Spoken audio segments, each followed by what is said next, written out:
Hi everyone, thank you so much for the outpouring of supportive messages and personal painful stories that you shared with me either publicly on Facebook or YouTube or privately with me. And because of the outpouring of messages and solidarity and similar stories to mine, some much worse, I am gonna take the opportunity to make this video reading 20 testimonials, and I decided to cut it off at 20 because I think this is going to be a really long video, but I'm planning to make another one because I'm still waiting to hear back if I get permission from some people who sent me very personal stories, if I can use their stories. And some people have allowed me to use their names, which is amazing. Some people have preferred to stay anonymous, which is absolutely respectable, and no one should feel pressured to do it either way. I want to handle this with care and sensitivity. So here we go. Let's get into the testimonials. So this is from an anonymous person from the class of 2015. First, I experienced constant harassment in class. It almost felt like he was bullying me and resented me for always giving him sass back because I couldn't stand him. I also had him grabbing my shoulders or putting his arm around me and totally remembered the grunting thing. There was a time when another girl in class started crying and begged him to stop picking on me. It was so bad I would come home crying sometimes. Looking back on it, probably wasn't easy to focus on school when you're having all that going on every day. The day that really stood out to me was when he was giving a lesson on the Civil War. He said the N-word with a hard R maybe 10 or 20 times.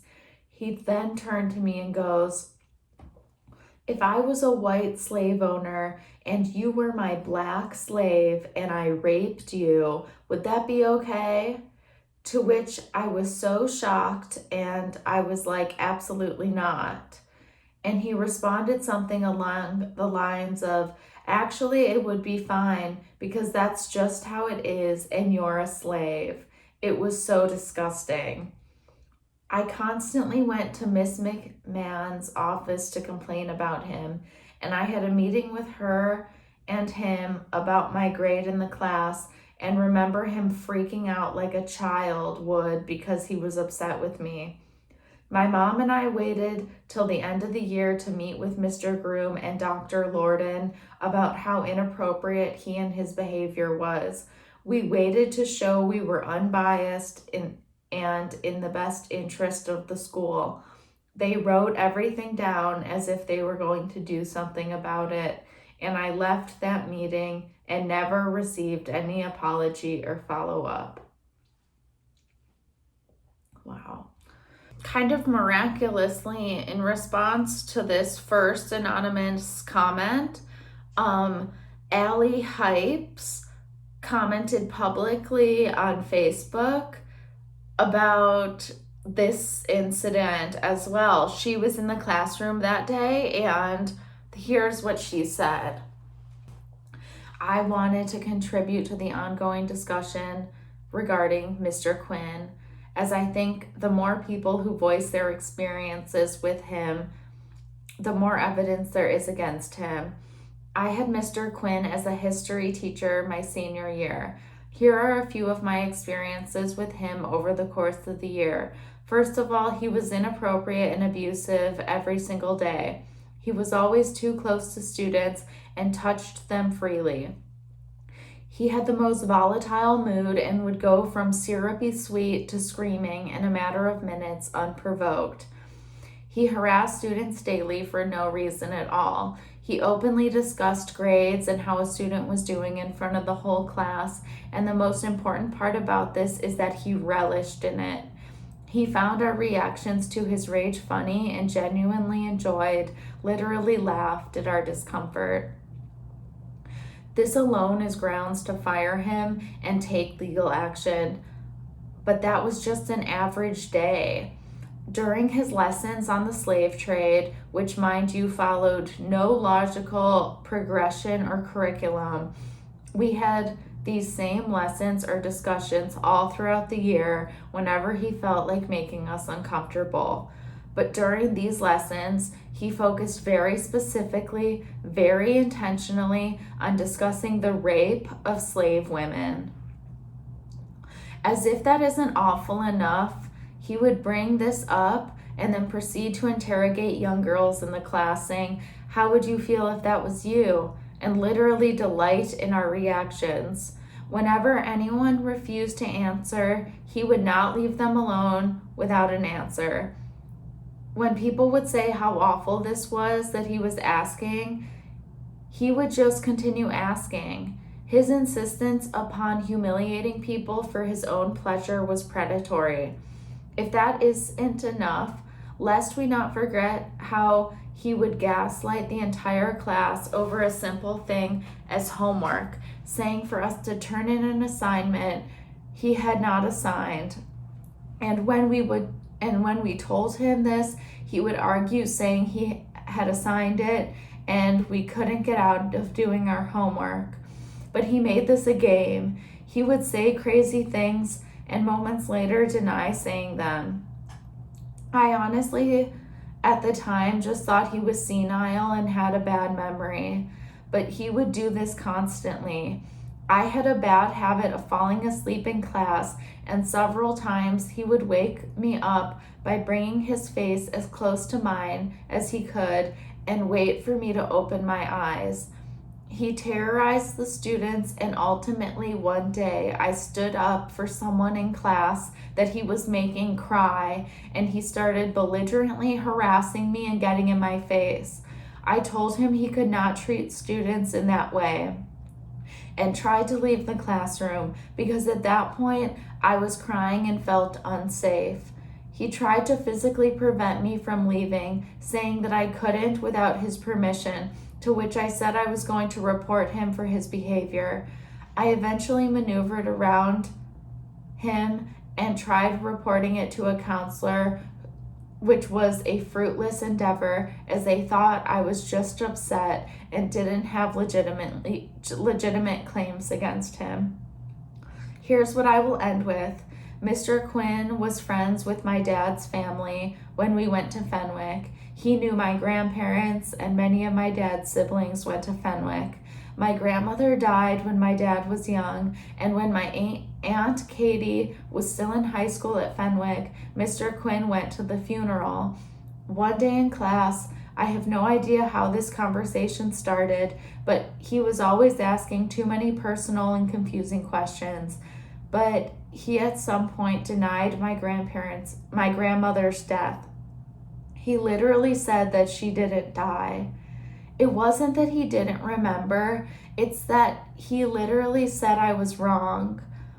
All I can say is he is totally inappropriate and harasses his students for his own enjoyment.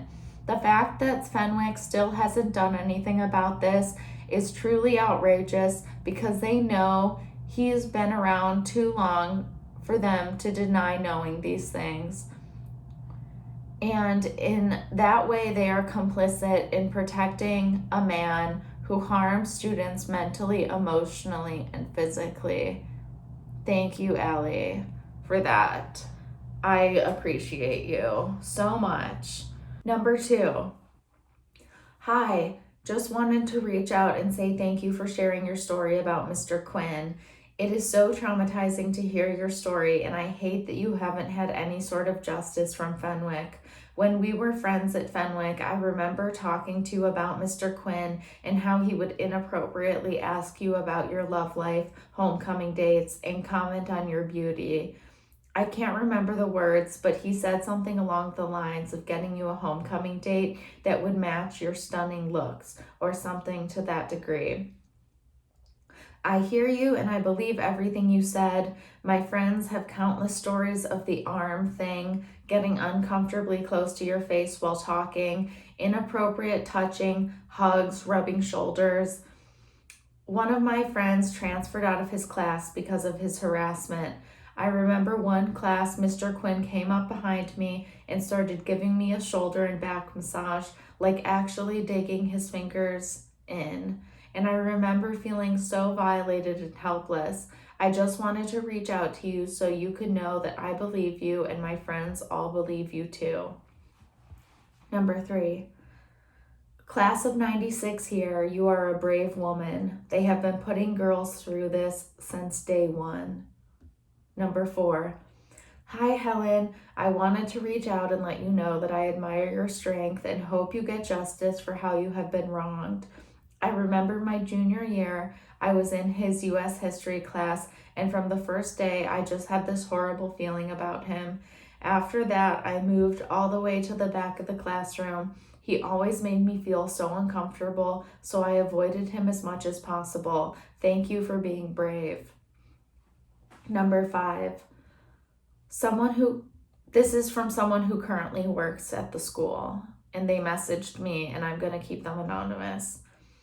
I just thought I would reach out and commend you for your courage in speaking out about what happened to you at Fenwick. Your story was difficult to listen to, but it needs to be told. I am horrified that the school has not been more supportive of you. I've got your back, and feel free to reach out if you need to chat. 6, from a public comment on Facebook. My deepest sympathies, Helen. I can't even imagine the pain and frustration you're going through. Everything you said sounds totally on brand for Fenwick, and that sounds entirely like Mr. Quinn.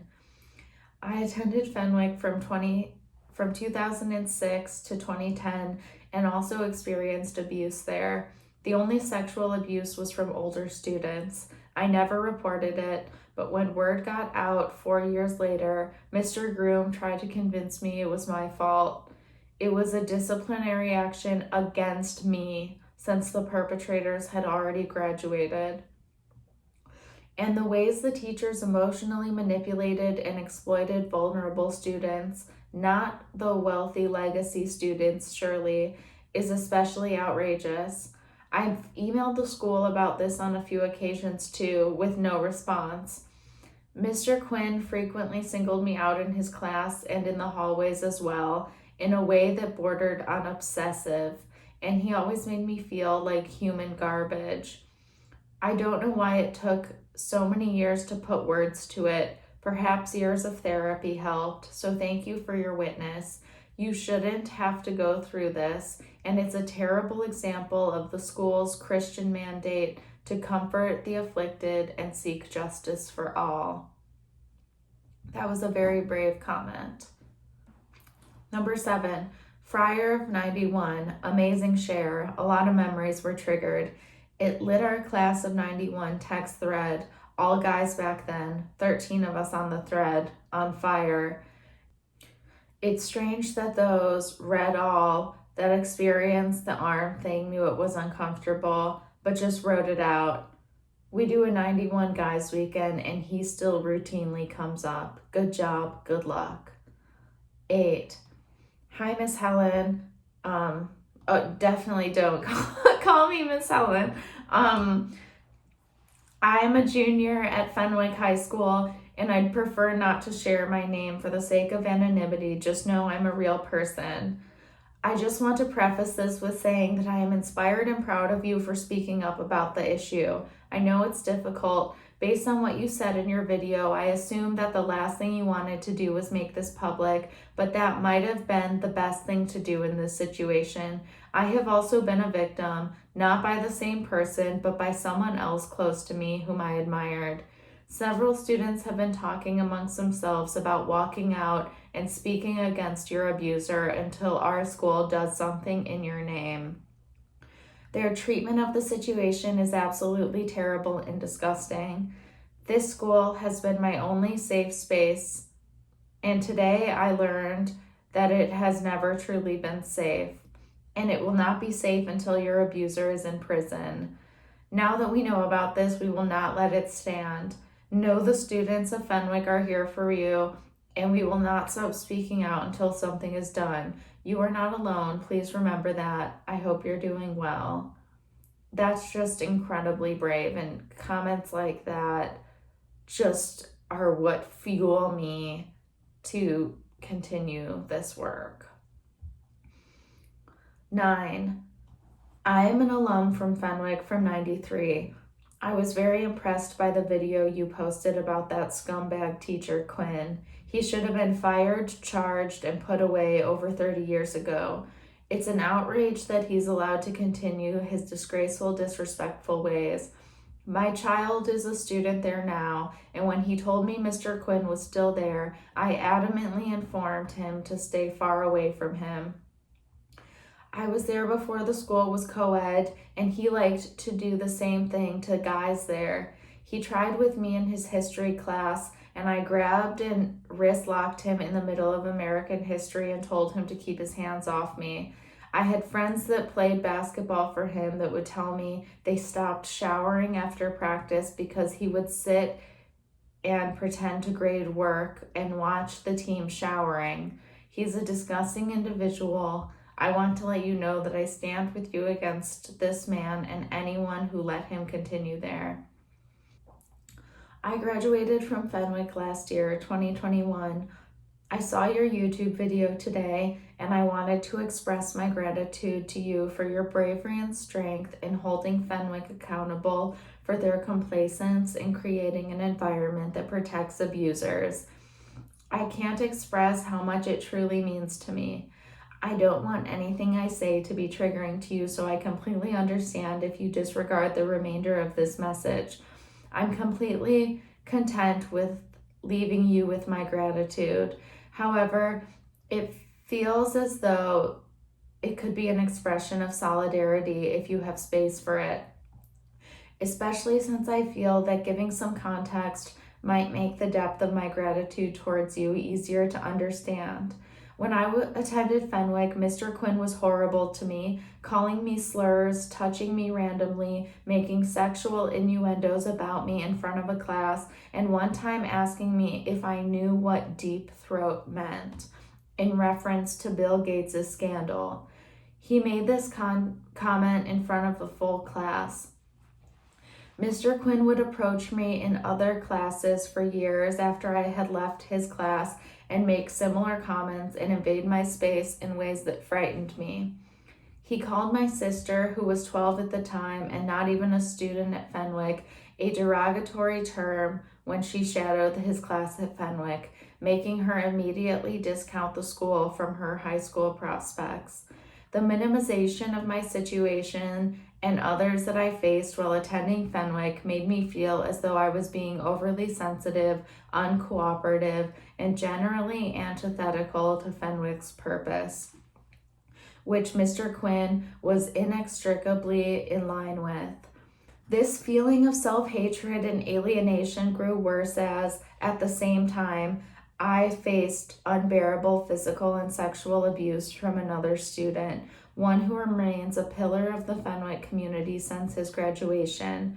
The diagnosed PTSD that I face on a daily basis as a result of these experiences is a primary reason I will never feel safe returning to campus. Since attending college, my learned pattern of internalizing others' mistreatments of me has had catastrophic consequences. Throughout my time in university, I have faced similar treatment from another student who stalked me for months on end and assaulted me. In your video, when you said that your abuse at Mr. Quinn's hand made you feel promiscuous, I felt incredibly seen. Throughout all of the situations that you have mentioned, I felt at the same time both helpless and responsible for what happened, making it nearly impossible to reach out for help rather than blaming myself. After all, I had always been told that all these instances abused weren't significant and that other people responsible were not the problem. Why would now be anything different? Seeing you speak openly and apologetically about your experience gives me hope that things will change and that they can be better. As someone who has also been living with the constant fear of being harassed and gaslit by lawyers who do not care about doing what's right and who might ultimately punish me for speaking out. I understand the stress that you must be under as you're forced to relive this situation. I hope that you have people around you who can lift you up and listen as you continue to deal with the effects of this. Please know that what you've said is so incredibly important and that it makes people like me feel seen and supportive, especially as institutions like Fenwick continue to insist that victims are the problem. Thank you for reminding me that I'm not alone. You've given me the strength to go on. I hope you and your loved ones are safe and well and know that people are on your side regardless of what the school might say. Wow, I felt so emotional reading that because that young woman's story is very, very, very much my own. And she doesn't even know that. No one knows that. I haven't shared my full story. I've only shared what happened with Mr. Quinn, who's an active threat, and that's why I'm addressing that issue head on in the way that I am. But everything this young woman said, I just was nodding inside. Yep, that's what happens. Yep, that's what happens.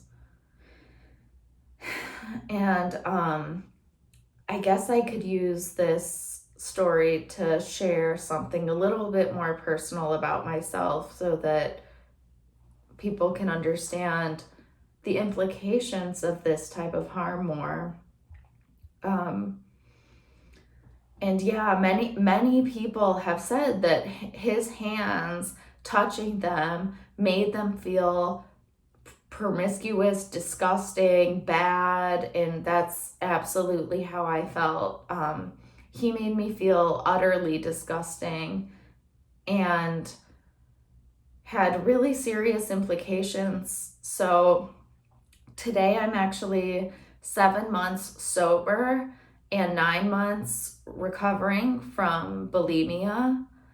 And all of those things were results of me wanting to run from this feeling of disgust. And when things happen to you, like what Mr. Quinn did to us at a young age, you don't know right away that that's wrong. You know you don't like it. You know it makes you feel terrible inside. But when you see it being done all around you and no one's stopping it, other faculty members not stopping it, it being a joke in school talent shows that parents and everyone are laughing at, oh, haha, classic Mr. Quinn. Grabbing students is against the law. So I don't care what you think about it. You might think, oh, it's not a big deal. It doesn't matter. It's against the law. It's battery. And if I had gone to the Oak Park Police Department 2 years earlier and been in my statute of limitations, I would have seen him charged, arrested, and prosecuted to the fullest extent. So anyways, all right, I'm going to need to take a quick break after that comment because that was like looking into a mirror at my own life.